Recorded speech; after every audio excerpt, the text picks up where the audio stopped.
Hi, I'm Marco Hanna from PhoneDog. We all use social networking. You do, I do, everyone does. But have you ever wanted a social network that just specifically inspires us to do something in our real lives?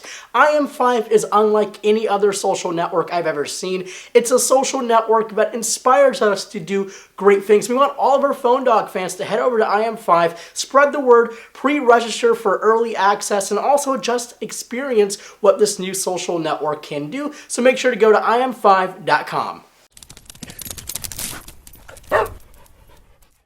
Hey, it's Marco from PhoneDog, and you're looking at the Nokia Lumia icon, or also known as the Lumia 929.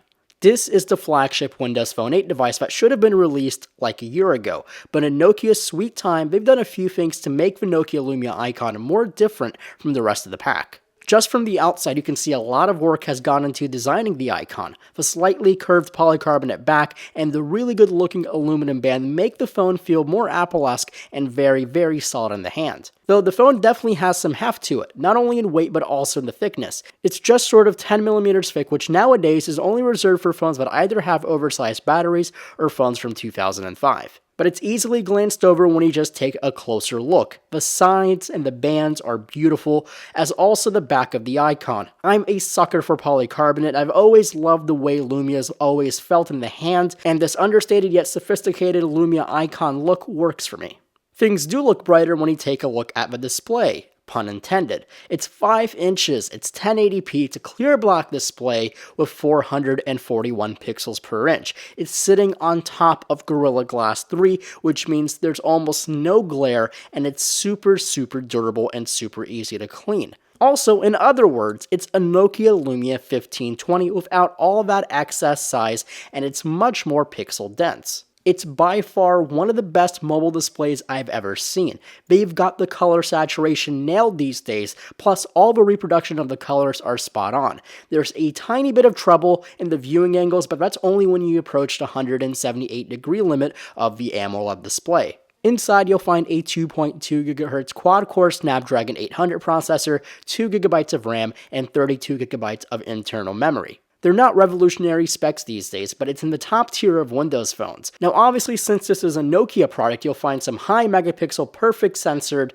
and some beautiful German Zeiss glass. And you'll find you'll be correct. A 20 megapixel pure view camera sitting beneath some Zeiss glass will allow you to take 19 megapixel photo stills and 1080p video at a few frame rates. I'm sort of surprised that this phone can be a global camera with different frequencies. So if you live abroad, you'll have 25p, while if you live in the States, you'll have 30p and 24p for the video. We'll jump back to photo quality and video quality in just a bit. Now, running the Lumia icon is Windows Phone 8. There's not much to show when it comes down to the features. Most of the Nokia built-in applications revolve either around the camera or the Nokia Maps and Drive system. You will love all the integration with Microsoft Office, especially if you're already involved with their OneDrive cloud service. You'll also really love the integration if you own an Xbox One or Xbox 360. Going in through the Game tab is almost like stepping into your Xbox One dashboard. Its simple yet highly effective menu system allows you to browse through all your messages, your store, plus the Spotlight stories that are currently featured on Xbox Live. Games is also where you'll find the games you've downloaded for your Nokia Lumia icon, and thanks to the power of the Snapdragon 800 processor,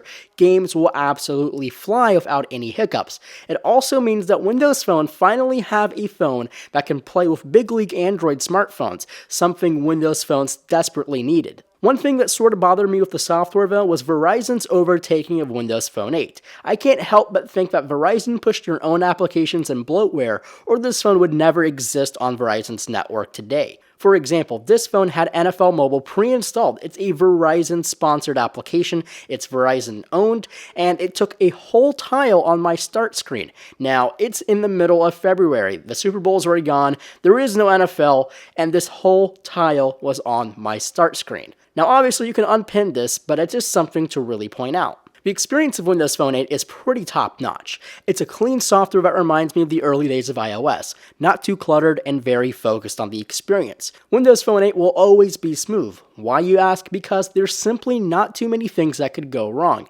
even Bing voice search works pretty well. While the search results aren't perfect and they're not really well detailed, finding gas stations or finding the closest coffee shops or cafes usually go without a hitch. Now, since the Lumia Icon is a phone, we have to give some rating to the call quality. For my select few calls, none were dropped, and the voice quality was crystal clear on both ends. And you'll usually find LTE just about anywhere with Verizon's infrastructure, so you don't have to worry about that. Next, and very important, is the battery life. Inside, you'll find a moderately sized 2420 mAh battery that's non-removable. Throughout my days of testing, I've never had this phone die on me. I've used it as much as I can as my personal device, loading my email, my Twitter accounts, constantly taking photos and videos and watching YouTube videos, and I've even taken this phone to be a mobile hotspot at a Samsung Unpacked event just this week. The only activity that drained the battery was the hotspot feature, but you'd expect that on most other phones. Now, last but not least is the camera. As we said earlier, the 20 megapixel sensor on paper should be an all-star shooter, but it's not going anywhere near the larger 41 megapixel sensor on the Lumia 1020. The photos coming off this camera are very clean in well-lit conditions. I was really impressed by the dynamic range, or the ability to show dark and bright subjects on the same shot without blowing one out. The details from these photos are nice enough to post on your social networks, your Flickr account, but they're not good enough to print out to true size. For portraits or family gatherings, it will do the job just fine, just as any Note 3 or S4 or iPhone 5S. But when you take landscape photos, the details are just not there. I've honestly seen better results from my iPhone 5S, but that's mainly due to the software optimization. I do love the Pro camera application on the Lumias though. Its slick interface but host of options and settings give control to the shooter. For video, the Icon is pretty average, though you do have a lot of settings coming to video.